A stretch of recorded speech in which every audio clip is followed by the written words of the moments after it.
아까 우리가 헌재 얘기는 많이 짚어봤기 때문에 네. 이번에는 최상목 탄핵 요거와 관련해서 저희가 좀 짚어보고 김성훈 경호처 차장 얘기를 좀 해보려고 합니다. 우선은 최상목 탄핵을 이제 야5당이 이제 강행하기로 했는데 야5당이 최상목 대행을 탄핵하기까지 좀 많은 고민을 했지 않겠습니까? 좀 여기에 대한 우리 봉 위원장님의 평가 좀 어떻게 생각하시는지요? 그러니까 사실 예전부터 이제 국무위원들을 다 탄핵해야 한다. 뭐 예. 이런 이야기들도 있었고 최상목 권한대행에 대한 탄핵은 예전부터 길게 논의가 되었던 건 사실이라고 생각합니다.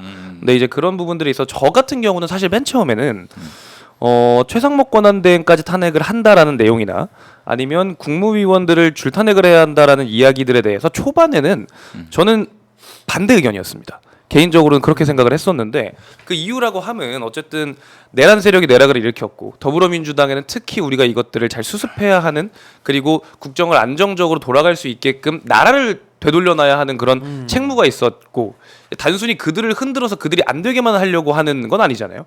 어쨌든 그런 상황에서 국민들이 극도로 불안해하고 있고 이제 국가 자체가 정상적인 운영이 안 되고 있는 상황에서 그 권력의 공백이 너무 크게 생기는 부분들에 대해서 유도하는 것이 과연 옳은가에 대한 전략적인 의문은 좀 있었는데요.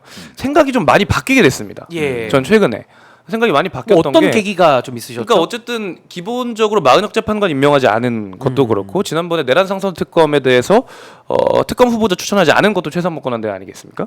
근데 이제 이런 부분들에 있어서 어쨌든 권한대행이라고 하면 현행을 유지하고 헌법을 준수하면서 현행을 유지하면서 국가가 예. 정상적으로 돌아갈 수 있게 기능할 수 있도록 역할을 해야 되는데 이런 것들을 뭐 반헌법적인 소지가 있다. 아니면 이거 두 가지가 양분되잖아요. 반헌법적인 소지가 있다라고 본인이 판단을 하면서 불리한 내용에 대해서는 본인의 권한이 아니라고 합니다. 이런 부분을 계속해서 반복을 하면서 국가 체계 자체에 대해서 유린하고 또 헌법재판관을 임명하지 않고 본인에게 그 권한이 있고 요식행위만 하면 절차적 정당성만 부여하면 됨에도 본인이 계속해서 정무적 판단이라는 이야기를 하면서 임명을 하지 않은 시기가 있었지 않습니까? 이제 이런 부분들이 굉장히 잘못됐고 기본적으로 헌법 자체에 대한 준수를 하지 않고 있는 것이다라고 생각을 하게 됐고요. 사실 한마디로 정리하면 이쯤 참았으면 많이 참았습니다. 이쯤 했으면 충분히 신중했고요. 인내가 다 찼다. 예. 이쯤 기다렸으면 충분히 신중했고 계속해서 국회의장께서도 말씀하셨고 계속 야5당도 계속 이야기했고 분명히 국회에서 추천한 몫을 권한대행이 임명하는 것은 당연히 해야 되는 것으로 법률에 규정되어 있는 것인데 그것들을 지키지 않고 있었잖아요. 네. 그러니까 근데 이런 이야기를 하면 국민의힘에서는 뭐 입법 쿠데타다. 아니면 뭐 탄핵 뭐 중독이다, 탄핵 중독이다 뭐 이렇게 이야기를 하는데 저는 개인적으로 생각하는 것은 대한민국은 상권 분립 국가 아니겠습니까? 그리고 어쨌든 거부권도 그렇고 그리고 탄핵도 그렇고 양 권력 기관이 서로가 서로를 견제하면서 국가의 기능을 할 수 있게끔 이제 만들어 놓은 절차인데 예. 탄핵 왜 이루어졌죠?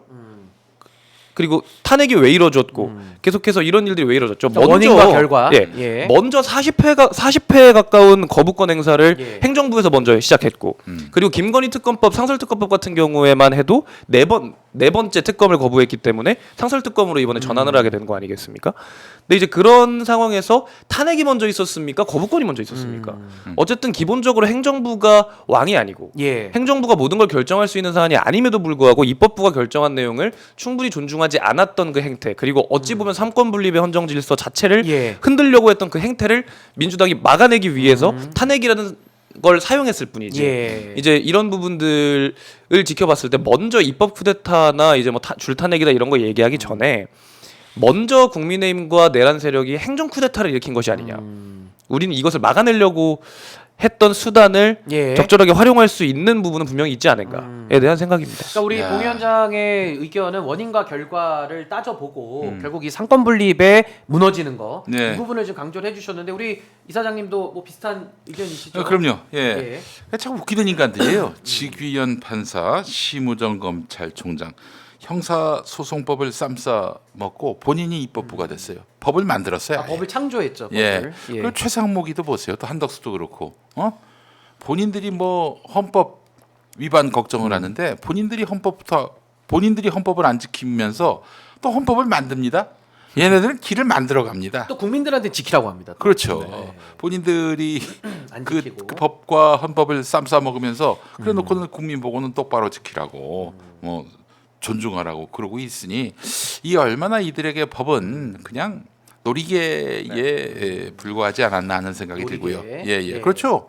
뭐 코에 걸면 코걸이, 귀에 걸면 귀걸이 이런 거 그 아니었습니까? 축구로 쳐도 그 골대 옮기는 거 아닙니까? 이게 그렇죠. 사실은? 뭐야, 그 골대로 옮기는 법은 거고. 그 정상적인 네. 절차에 의해서 또 저 헌법과 법률이 정하는 그런 원칙에 따라서 이게 운영이 돼야 하는 거 아니에요? 근데 지들이 그냥 만들기 길을 만들려 가고 있는 중이어서 국민들이 그래서 그 법을 우습게 여기게 되는 것이고요. 나중에는 진짜 예를 들어서 우리가 기대했던 것과는 달리 예. 우리가 상식과 법리에 기초해서 기대했던 것과는 달리 다른 판단과 결론이 나오게 된다면은 국민들도 그래? 그럼 뭐 법과 상식이라고 하는 것이 무의미하다면 그래 우리도 무의미하게 여길게 이런다고요. 그러면 그때 가서는 어떻게 이걸 수습할 거예요? 수습 못합니다. 예. 그러니까 이 부분도 지금 원인과 결과가 있지 않습니까? 국민들이 화가 나서 못 지키겠다라고 만든 과정이 네.